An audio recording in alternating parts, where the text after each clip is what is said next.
So this is an open forum.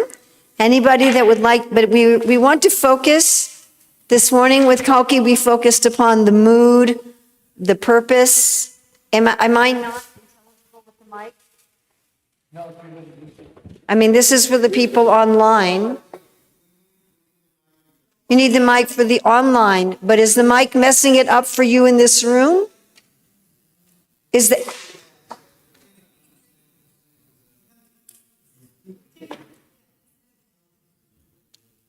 Okay, so suppose I'm like this. Can you understand me at all or no?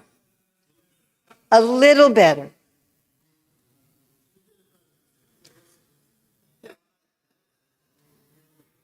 What to do? What to do? I like to give priority to the people in front of me. Oh, God. I like my eyes, Prabhu. I want to keep them. So we're going to focus on this hour on book distribution, particularly in Chicago. Oh, my God. So if anybody, how many of you distributed books? How many of you distributed books in Chicago? Woo! All right, and me too. So maybe I should start with myself just briefly. Should I do that? Is that okay? Okay. So I officially and permanently joined the International Society for Krishna Consciousness on June 17th, 1973,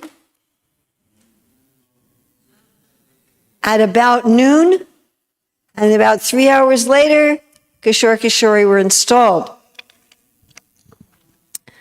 I had stayed in the Evanston Temple for 2 weeks in February, but I wasn't an official member yet. The next day, I went out on Harinam, and the next day, I was at O'Hare. Now, in those days, we didn't have saris. We just had pieces of polycotton cloth. And as an unmarried woman, I was wearing saffron, of course. And it was very heavy cloth. Like this has 7 pleats. Those saris had 25 pleats. So it was pleated from here to here. And then it was heavy cloth, so it was like this on the floor. You had a border of dirt on it. And in order to keep it on your head, you had to have a safety pin. So we would safety pin it. And after we were running around the airport for a while, the pin would move up to here. And you can see this on some old photographs of the women with it pinned like that because it would move. And then first day, of course, I didn't have a nose ring, but pretty soon we all had a big nose ring, like it was big, like an inch in diameter nose ring. So, and then the brahmacharis often had different colored saffron because we would dye it with rit tangerine, you know. And so, now I remember Radhasham particularly, he used to like to wear a turban. You remember that? So there'd be one color kurta, one shade of dhoti, and one different shade of turban. So anyway, so we go out to the airport looking like that. I remember one man walked up to me and said, "You guys look like a bunch of clowns." And I thought, he's so offensive. And then I looked around, I'm like, we really actually do look like a bunch of clowns. But we were young and exuberant. And first we just said back to Godheads. And so we were literally running. "Would you like to take this magazine about love of God? Would you like to take this magazine about love of God?" And I can't do that anymore, but you know, I could do that then, and collecting like 25 cents. And then the BBT party came and they said, "Hey, you guys got to do big books." I should also say in those first 2 weeks when I was distributing just back to Godheads and as a brand new member of the Hare Krishna movement, I was able to philosophically defeat 100% of the people I encountered in O'Hare Airport, which gave me so much faith in Srila Prabhupada. Anyway, the library party came and trained us up. So first they got us pieces of silk cloth, colored, because there weren't Indians in America at the time. There weren't Indian stores. So we got these really pretty silk saris. And of course, we would show the George Harrison page in the Krishna book and so forth. So that went on a little bit. And then they decided that we should be wearing skirts and like blazers. And we would have a little button that looked like Apple Records, right? And we would always show people the George Harrison page. And we would especially target the military people on payday. That was a biggie. Yes. And it was a lot of fun. So I'm just going to tell you two little stories. So in one of them, Sri Govinda had ordered, this story happened after I was married. I got married after I was in the Hare Krishna movement for 4 months to a very senior devotee, which meant he'd been in the movement for 3 years. And he was a temple treasurer. So because my husband was a temple treasurer, I was aware that Sri Govinda had ordered some paraphernalia for Kishore Kishore from India, but it was stuck in customs. And we needed $600 and something to pay the customs fee to get that. So again, I was aware of that because my husband worked in the treasury. And if we didn't pay that money by the next day, everything would be sent back to India. So we were at O'Hare, and you remember Kalalapa, of course. So Kalalapa comes up to me and she says, I just distributed books to a drunk sailor and he gave me 600, whatever. It was exactly what we needed to pay for Kishore Kishore's paraphernalia. It was one of those stories. The other little story that I like is we were out on Harinam on a Saturday night.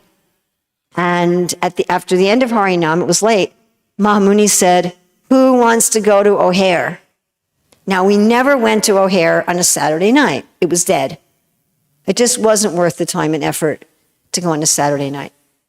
But he said, I challenge anyone who wants to go that I'll distribute more books than they do. So I was never a big quantity distributor. But somehow or other, I thought, okay, I'll do it.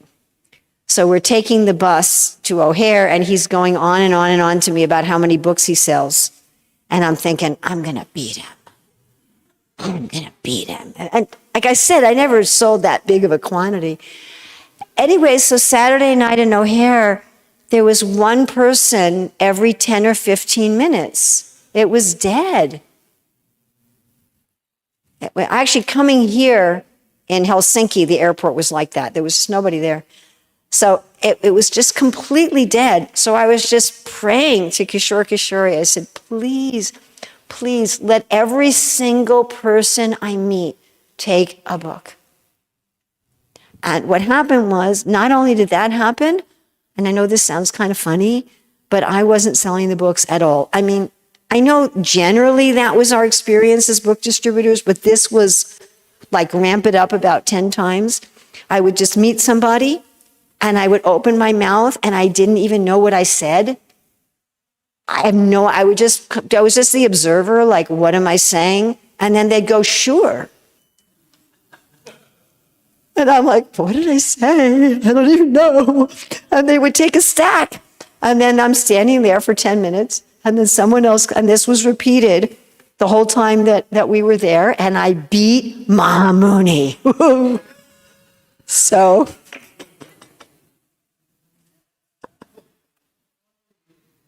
that's why he didn't come. So he's not here to defend himself. I don't know. Anyway, so those are the two little stories that I wanted to tell. So open up. Especially I'd like to hear from anybody who distributed books, 1, 2 stories. And we have a mic, another mic. Are you the runaround mic person? Woohoo. Okay. Put your hands up again, and let's just see anyone who distributed books at O'Hare. Everybody, not everybody. Or anywhere in Chicago. All right, so just go around and let's ask people. Yes. Okay. I'm the low man on a totem pole in every way imaginable. And out at O'Hare, I was the smallest most foolish, stupidest person making that effort out there. But, you know, it looked like people got more maha if they even just went out. So, so that meant that, you know what, it turned out that meant that a lot of devotees were super kind and generous and helpful because they saw that I didn't know what I was doing. So, unless, of course, they were under the gun. Like, I won't name names, but number 1 and 2 devotees out there, here's something that's kind of neat that happened. I somehow, by who knows how, I'd managed to stop, you know, we used to call netbagger. Anybody here knows what a netbagger was? Coffee, you know. somebody from like Great Lakes Naval Training Base, and that's it. They didn't make the grade, so they don't give them a regular duffel bag. They give them a net bag. They're gone, and they'd pay them in cash, big amount. So they were a prime target. So I would maybe stop someone like that, and all of a sudden, number 1 or 2, you know, the guys who would make $1,000 a day, they would come over and on the plea of training me and helping me, which was, it was genuine, it was legitimate that they were doing like that. They'd come over and they'd take the hit. And so, that was good. But then another thing happened. I'll name names now. Banabhatta and Bopadev. So Bopadev, he was so kind, so gentle and sweet, such an amazing devotee, and they'd put me with him, knowing I needed that kind of help too. And he would stop someone who was like an amazing, wonderful possibility as a recipient of a book. He'd stop them, and then he'd turn to me, and he'd say, "Give him a book." Banabhatta too, huh? That's a class act. These are devotees that were genuinely a class act. Now, the only one more story. So I'm crazy for Krishna. Everyone, right? Poor Sarvabhauma, he's insane. He's crazy. It's more trouble than he's worth, maybe. Actually, Tamal Krishna one time said, "That's it. You're off the party." That's in Radha Damodar Vilas, Volume 2. I'll throw that sidebar, and then I'll get back to airport. But went on the bus from Boston down to Florida and then diagonally up to Denver. By the time we got to Denver, everyone was like sick of yours truly. And so what happened was I was invited to go into the office in the Denver temple. And there was Tamal Krishna Maharaj and Vishnu Jan Maharaj. And Tamal Krishna immediately says to me, "You're off the party. You're going to be on a bus, but it's going to be a Greyhound bus taking you back to New York to your family." And so I fell Dandavats to both of them. I fell straight out in front of them. And I was reaching for their ankles.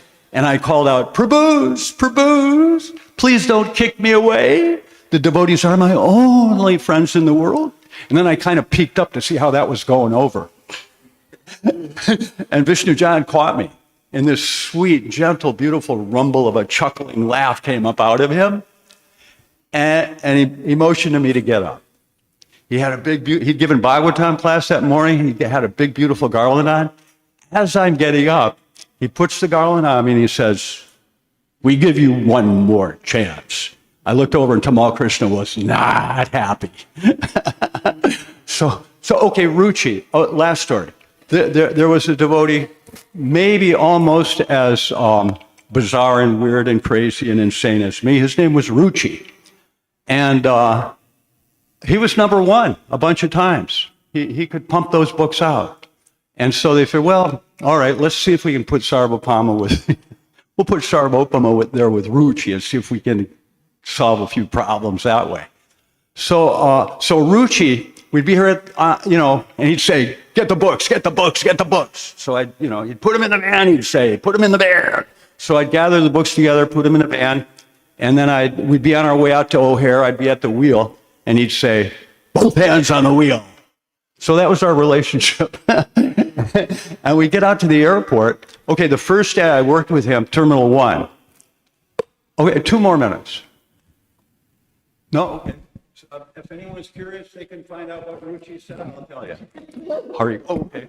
If anyone's curious, I'll tell you what Ruchi did. Haribol. No ladies, back and forth. Yeah, sure. All right, one of the ladies. All right. Okay, since I'm here, we won't waste any more time. So, as we should be aware, it's not just the airport. Sorry. We always felt like that. We felt like second-class citizens because we weren't distributing big books. A lot of Back to Godhead magazines would go out. And matter of fact, if you look at those old Sankirtan newsletters, and you'll see, especially that period, 75, 76, 77, they're doing, practically, including the Back to God, there's about 1 million pieces of literature a month. It's amazing when you think about that. Because nowadays there's a lot more temples, a lot more devotees. They're not doing 1 million pieces of literature a month at all. And, nowadays, of course, you can go like this and people just walk up to you. You can just tell them, Krishna's God, Bhakti Yoga. And they go, oh, have you heard of Bhagavad Gita? Sure, I've heard of Bhagavad Gita. Yeah, very easy nowadays. So my reason I went on book distribution is because I didn't want to wash pots. So, and when you join, that was just put you in the kitchen first. Yeah, that didn't work for me. No? No, they still made me wash pots and polish. Well, on Sundays. We had to do it Sundays. Sunday, your day off. I had to do it every other day, or like the morning washing pots and silver, in the afternoon at O'Hare. So that strategy didn't. Yeah, I was. You got it lucky. I was motivated. It's a pretty shy person, so the airport was a little hard for me because I was kind of shy. Had to be aggressive. But we had about 2 parties, 4 devotees each. We would go on the streets. Generally, we just did the intersections because you could do 200 magazines each a day. We had it all mapped out. Mahamuni was generally in Ranganov. They managed that street party. And we had systematically, because you try to plan it that maybe in a 2-month period, you hit the intersection once. And you come back in 2 months, it's fresh again. So you work it for about a week. By Friday, it was like pulling teeth because they've seen you. But the Monday, that would be pretty good. So you find the lights that had of course, the most time, because you got 60 seconds, maybe 30 seconds. And you want to do 2 or 3 magazines in 30 seconds. So, how did you do that? Really just by being aggressive. We had candy and different things, but generally you had to get the first car to give. If the first car didn't give, nobody else is taking. If the first one gives, you can get 2 more for sure. You don't have to say anything. You just walk by and they give it to you. So the general method was that first card, you got to get him to roll the window down. And even if he doesn't give, you pretend like he gave. So the other cars were like, oh, okay, that person gave. So you kind of block the vision so they don't see what's going on. And you beat that window. Because they're ignoring you. They're like, now they're mad, which was good. Because when you're mad, you're distracted, right? So they roll the window down, and just when they're about to scream at you, you toss the magazine in the back seat. Because cars were real big back then. How are they going to reach back there and get the magazine? Right? So now they're really mad because you threw the magazine in the back seat, and they're like, and you just start screaming, hurry up and give a donation before the light turns green. Come on, what are you taking so long for? What's it all about? You can read about it later. It's in the magazine. Come on, hurry up. Okay. And now the other cars, they seen you beating on that window. So they're ready. They're not wasting time. Everybody, okay, come on, get your magazine. And if they didn't give, then you block it, because usually they're screaming at you really, so you're kind of like, okay, thank you, yeah, thank you. And then you just go around like they took one. that they gave something. Now, the next day, you go out and you hope you don't see those same people again. Because now they're throwing magazines out the window sometimes. Or sometimes, strangely enough, 3-4 months, I swear this one car, we see him all the magazines are stacked up in his back seat. He never took them out. Every month there's a new issue, right? And they're just in the back seat, all our magazines. And he always give. Thank you. So that's kind of the... Thank you so much. I was just thinking how, at O'Hare, we had, it was always heated or air conditioned. And there's no rain. So you're out in all kinds of weather like a traffic cop. All right, who's next? One of the ladies, please. Oh, come on, Mekala.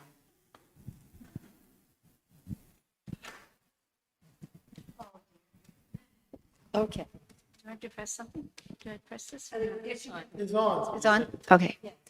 Well, unfortunately, I don't remember any incidents, but I remember the energy and the mood. We felt we had authority. We had a right to be there, although there wasn't, it came from above. And we felt we were on a mission. And we felt strong. And the association I had from those days has set the mood for my life. Thank you. That was beautiful. The sense of empowerment, yes? Excellent. Mr. Sena? Yeah, I got a short one. We were on traveling Sankirtan from the Berkeley Temple. We had a van load of books, and we just kept going further and further east. And by the time we got to Minnesota, we were going in parking lots. We'd show them a book, Srimad Bhagavatam, and they said, "Oh, I got that at the airport." And I'd ask them, "Which airport?" "O'Hare." And we went into, let's see, where else? Indiana, Iowa. Everywhere we went, people in the parking lots were saying, "I got that same book in O'Hare." Iowa, Minnesota, even way out in Idaho, all over the U.S., people were saying, "I got that book in O'Hare Airport," and we were thinking, "What is this O'Hare Airport? Where is it?" And then we found out it's in Chicago, and so our party came, and then that's the only time we got to see the Evanston Temple. We came in, and everyone came in from book distribution, and who was the Swami? Tripurari Swami was already in Berkeley. Who's the one in Hungary? Shivram Swami. He was there. We sat in the room with him. He was reading Krishna book, and he just said, "Yeah, this is our business. We read the books, we distribute the books." And so that was my first contact with O'Hare Airport. I didn't even go. I just heard about it. Thank you. Thank you. Wonderful. I was just going to add what Siki was saying about all the Back to Godhead magazines in the back seat of the car. But Prabhupada remarked to us, right, Karna, that if they just touched the book, their spiritual life has begun. So if somebody came through the airport and they were very arrogant, puffed up, I would just take the book and pat them on the shoulder and say, "It's okay, sir. Go ahead." It'd be like, because some people are just naturally agitated and angry, So Prabhupada said, if they just touch it, their spiritual, that was like music to our ears, because we could just, if somebody was a complete, jerk. Mike. Touch him with the book. So it was just Prabhupada's grace in every way that to give this mercy to these people. He was the personification of compassion, and we were his instruments in giving it to all the people.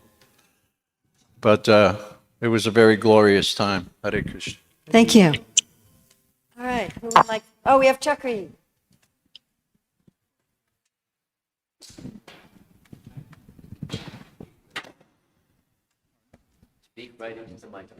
I just wanted to, thank you, Hare Krishna.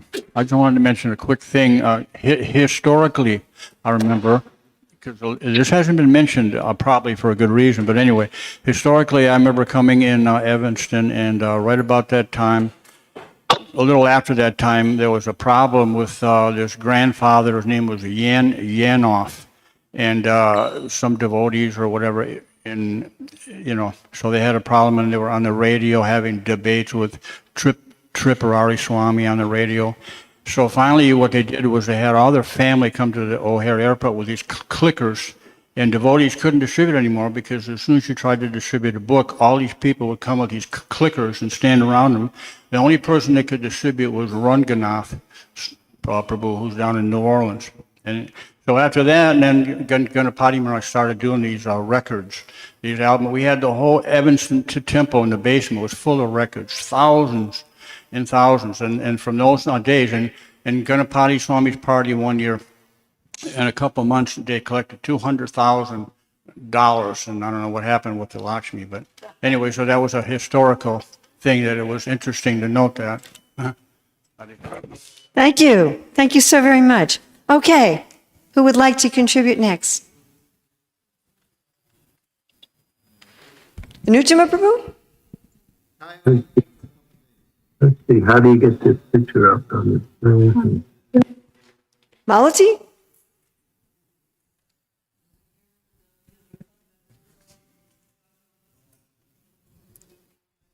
Mekala?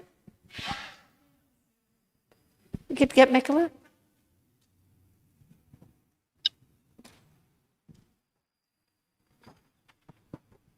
So probably this is not the best story because I really didn't like book distribution. I just wanted to make flower garlands and flower vases and stay at the temple and do Harinam. And but they decided, or Sri Govinda decided, that I should go to the airport. And I used to spend the whole day crying in the stairwell. So that's my story. I'm sticking with it. And yeah, so I didn't have the same blissful experience. It's just not what I do. Anyway, you asked, so that's my story. Well, thank you for trying. I did. Thank you for trying. I'm sure that Krishna appreciated all your loving tears in the stairway. Okay, yes. Let's take it to Gora.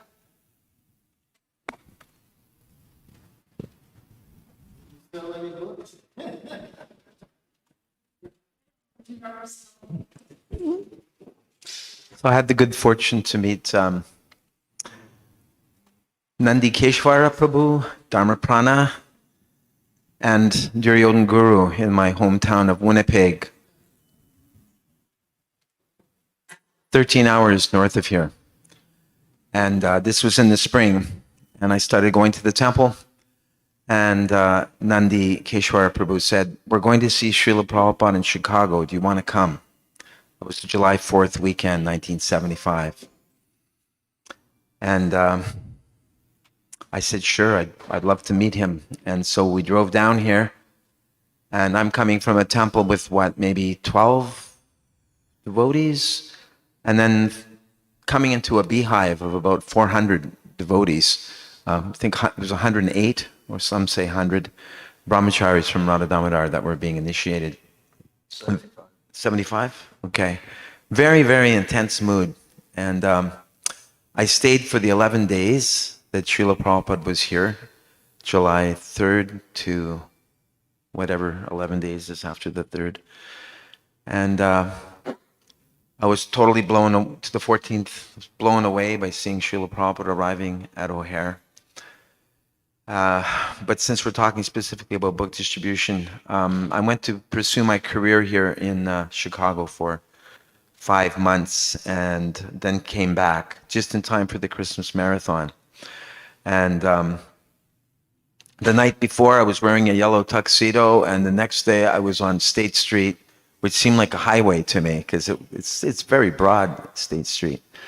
And I had my ISKCON Relief can, 175 BTGs in a box, candy cane prasadam. And I found that the nicest people that I approached were the Afro-American mamas, the women. They'd always give you a quarter. And that was the cost of a BTG back in those days. It wasn't $4 or $4.50 as we see now. And I was told to try to get $1 for every BTG if I could do that. And that was my goal every day, 175 BTGs or don't go back to the temple.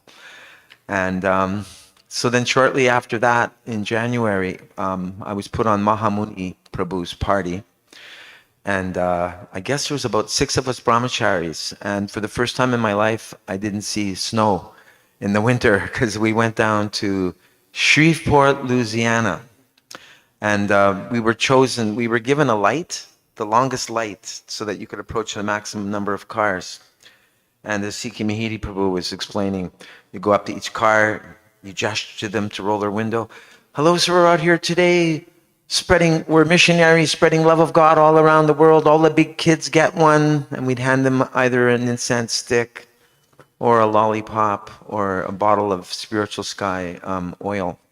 And I remember one of those times when I went to do that, a gentleman pulled out a Colt 45 and he aimed it at me. And he said, "Do you know how to dance?" And I was petrified. I was just waiting for the bullet to go through me. And I was walking back from the car. I said, I'm really sorry for disturbing your day, sir. And the light turned green and all the cars behind him, beep, beep, beep, beep, beep, beep. And he had to go. So I was saved by Krishna arranged a green light for me.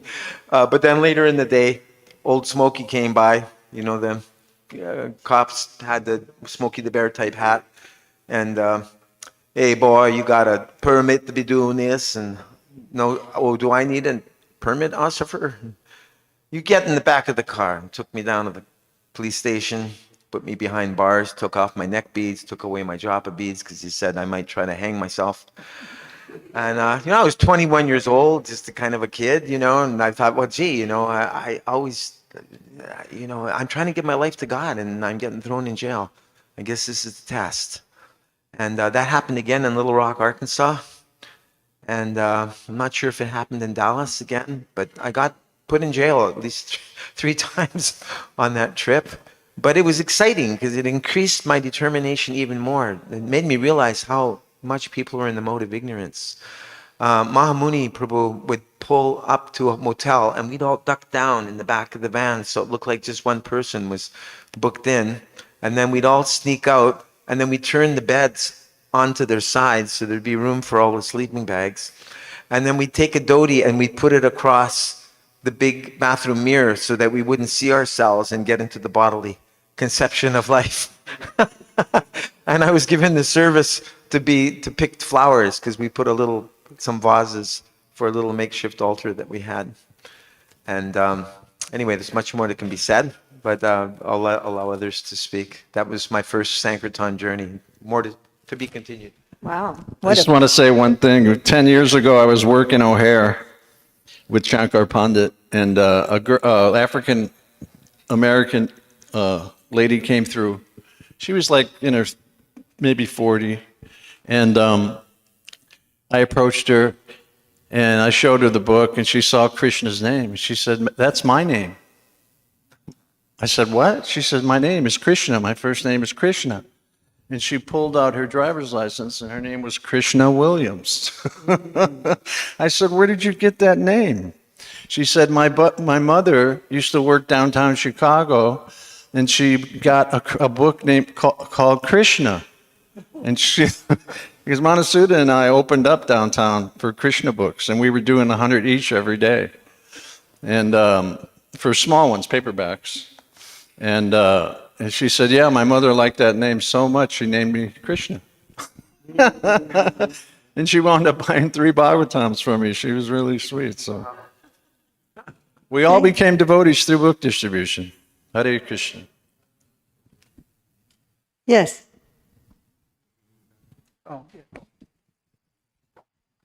Well, by Krishna's mercy, as I explained yesterday, I had joined the Radha Damodar's traveling Sankirtan party. And probably after 10 years of traveling, close to 10 years, maybe 7, whatever, we wound up in Chicago, Tripurari Swami's party. But many devotees don't know that in order to be successful at Sankirtan, which Srila Prabhupada approved from the Chaitanya Charitamrita Maharaj Prataparudra, were a disguise to meet Lord Chaitanya. So for those devotees that don't know, we used to, of course, wear a Western dress, but we also wore wigs that they wouldn't identify that we were being advertised as a cult in those days. We weren't even from this planet. Oh, no, you're talking about the airport. I'm talking about streets and the airports both. But Gaura Prabhu's pointing out that at the airports they would announce that there are people collecting donations wearing wigs, right? And some people would love to grab the wig off of your head and expose you. Expose you. And about getting arrested, Radha Damodar traveling Sankirtan party, we would get arrested so often. So often. I mean, if a week went by and I wasn't arrested, I'm like, wow, what am I doing wrong? Maybe I didn't do it right maybe I wasn't aggressive enough this week. And usually it was harassment that they would let us out at the end of the next day, the next morning. Although one time I was arrested on a Friday and I wasn't going to go before the judge until Monday. So while I was in the cell, the guys down the cell, they kept saying, hey man, did you get him? Did you get him yet?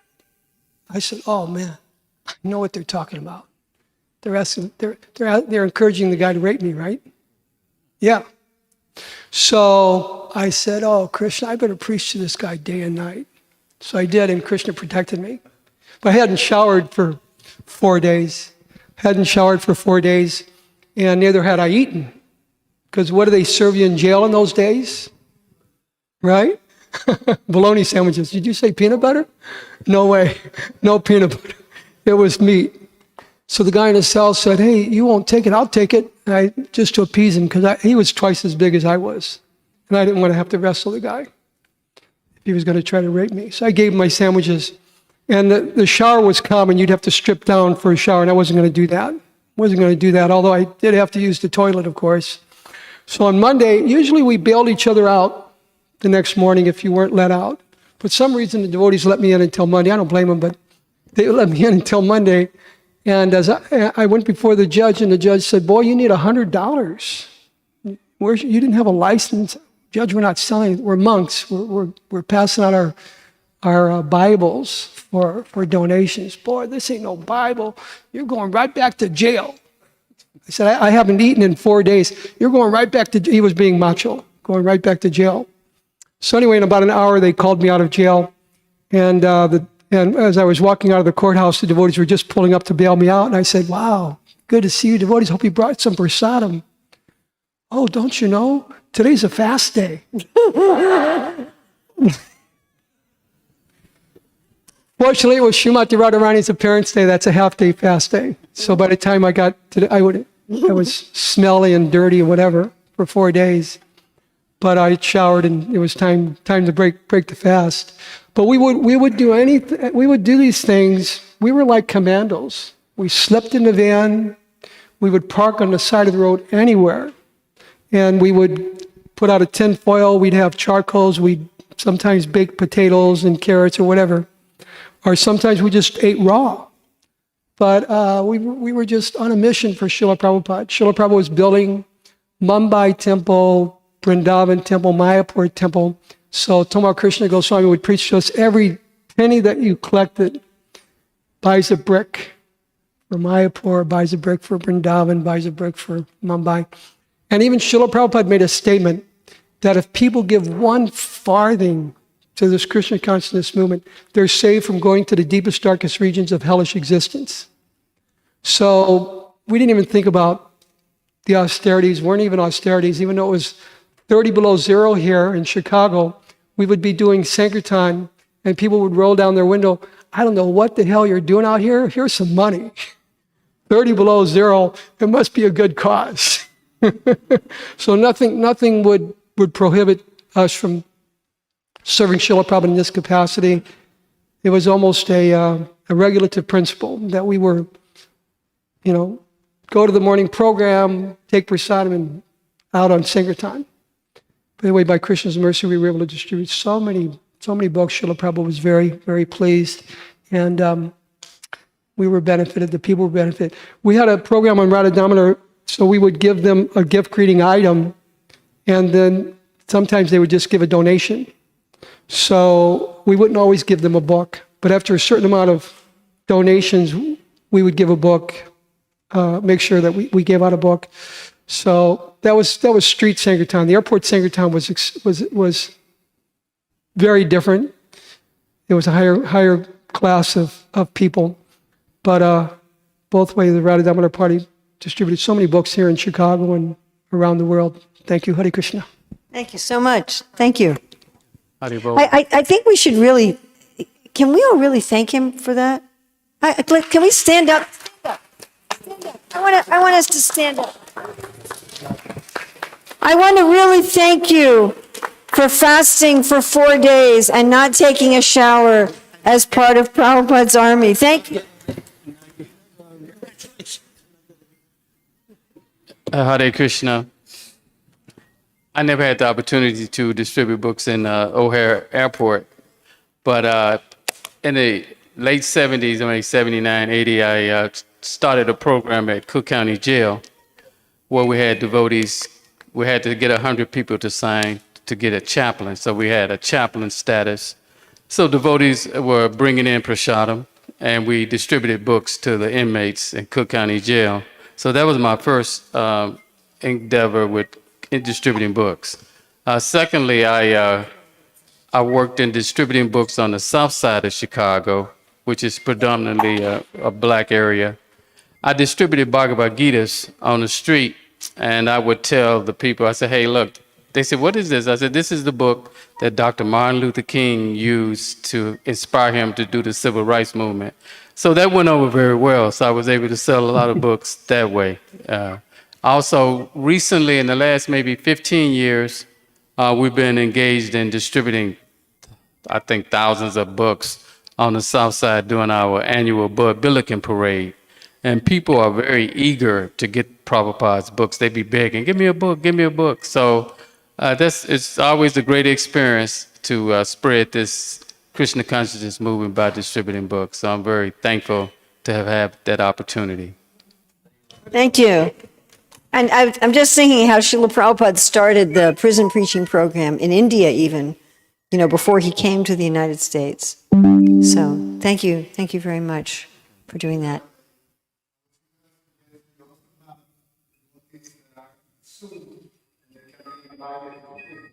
Okay. First, I want to ask if there's anybody here present also that we didn't call on yet. Okay, 2 more. Let's take care of here, and then we can do that. Thank you, Subal. Yes, go ahead, Prabhu. Hare Krishna. I'd like to thank everyone here, or everyone that distributes books, Prabhupada's books, because in 1972, I came across the devotees down on State Street, and I got a Back to Godhead magazine. I was hooked. I've been hooked ever since. And I was hoping to meet this fellow named Rudra here today, because I believe that's the one person who gave me that opportunity to really understand and complete my search for God. I had always been I had been taught to love God all my life, and I was searching. And when I got Back to Godhead, all my questions were answered. So what I wanted to say is, you never know the power of Krishna, just like you never know the power of the holy name. You don't know the power of the book, Bhagavat. We were talking about that earlier. There's so much transcendental energy and strength in what we're doing. So I'd like to thank each one of you that have ever distributed a book because you saved my life. Maybe not you personally, but somebody just like me. I was one of those black kids off the west side of Chicago. It's so, I'll just leave that there with my thanks. But I want to share a little story with you. One of my friends, he was a great basketball player at the time and a gangster. And I used to talk Krishna consciousness to him and give him books and stuff like that. I had lost contact with him for about 30 years. And then I saw him one day on the south side. And he ran up to me and he was so excited. He was just grinning and smiling, and they used to call me Boss Man.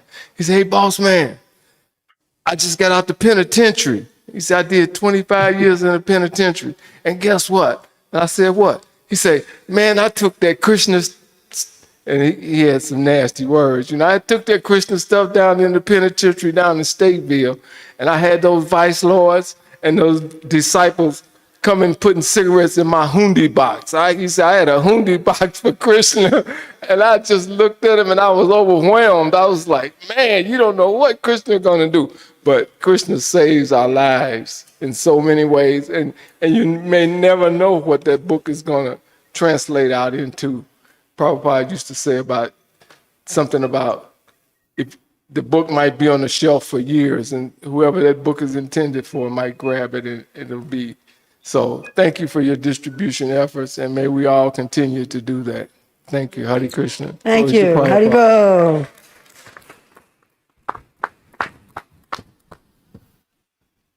So I thought I would just share a little bit something that I really Can you have it straight on? appreciated. Yeah. Yeah. Something that I appreciated about those days when I was actively engaged in Sankirtan. Most of us here had this experience, but some of the devotees didn't. But we had a certain camaraderie amongst all of us. And the environment that we were in, especially at O'Hare, there was no security in those days. So people would come down. Prabhu, Mike, you really like straight on. Okay. People would come down the terminals and we would be strategically located where they would all come down. So at every spot in the airport, which was in each terminal, probably about 3, one in the end, 2 in the middle, there would be 3 or 4 or more, depending on the terminal, devotees standing together. And, if somebody hit you in the head, which was a fairly common occurrence, or banged you with their briefcase, you would look over and you would see Tranakarta shaking a hand and giving somebody a book, and you go, okay. And it would re-enliven you to just go back and distribute more books and undergo whatever austerities that you had to undergo. But that camaraderie was also there in the temple. You would get up and go to the morning program. Everybody would be there. It would be extremely enlivening, and everyone would be chanting japa together. And so I guess I should express some appreciation for the devotees who were out on traveling Sankirtan, like Sikhi Mahidi Prabhu and other devotees that we've heard about, who they would be gone for all week and they'd come back for the Sunday feast. And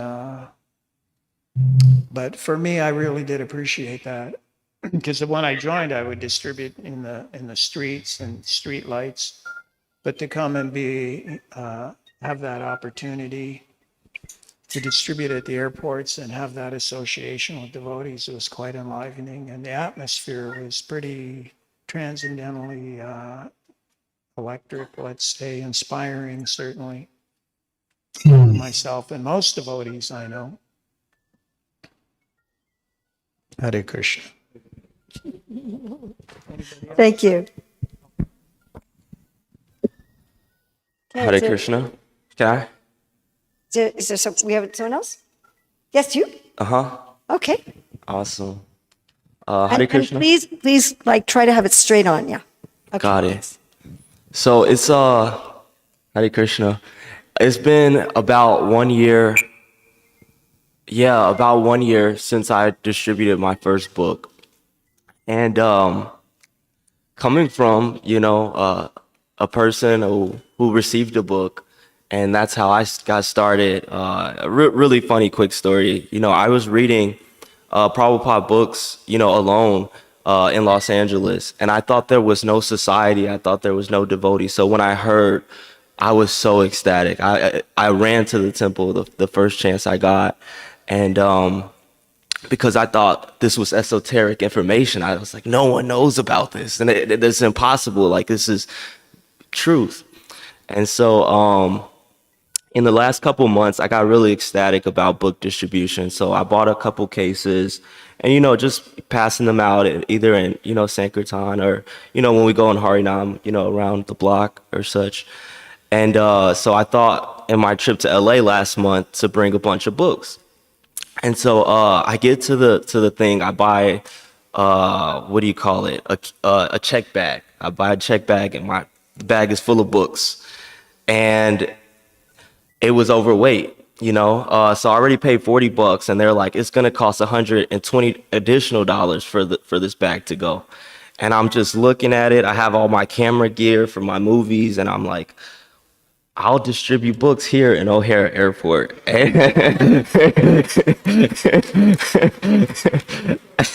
And so that's what I did. And it was a bunch of Gitas and Chant Be Happies, and they were all gone by the end of it. Oh, thank you. Thank you. All right, so I think, oh, yes, Mitra. Oh, who? What? You or someone else? Who? Okay. Thank you. Yeah. Yeah. Okay, back in the 80s, books were going out like crazy. Tripurari Swami was here. There was like 30, 40 brahmacharis in this building. The only girl in the whole building was the cat. It was just all brahmacharis and sannyasis. Books were going out like crazy. Tripurari Swami was talking and he said, there will come a day when this slows down, and if one person goes out with a bag of books, he'll be a hero. And we were like, no, this is never going to slow down. And it did slow down. And like, now we got devotees, like, I don't know who you are, but you want to start doing book distribution. That's really hopeful for the future. And I just wanted to say thanks for distributing books and keeping it going. That makes us feel really good. Oh, you're a hero. 1 minute. One other thing we also miss is that we would, in the fall time, college football games. Anyone do those? Or was it just a street? 50, 60,000 people, and you've got 2 hours in the parking lot. So, of course, what was the most popular game to work? Arizona Razorbacks versus Georgia Bulldogs. Because you could go in the park and go, oh, you a hog or you a dog? You can say that with enthusiasm. I'm a hog. Will you get one? So, you can have fun selling books at the game. And also one last point too. People probably don't realize that, those of us who are in the black bodies who had to sell books in the South because, Chicago was too cold in February. It was hard. And I remember trying to explain to the Sankirtan leader, don't put me in that location. Because I said, I don't see any black people in this town. Please don't put me there. No, you're not that body. You got to go out and sell those books. So we'll let your imagination go on with it. Usually the police come and stop you. And they say, boy, you got 2 problems. You're black and a Hare Krishna. So, anyways, the ladies may feel they have a hard time being a devotee. We also have a tough time too. Haribol. Oh, Thank you. I'm actually glad you reminded me of that. Sometimes I just think of like, it's really hard to be in the Hare Krishna movement as a female, but yeah. All right. So we're supposed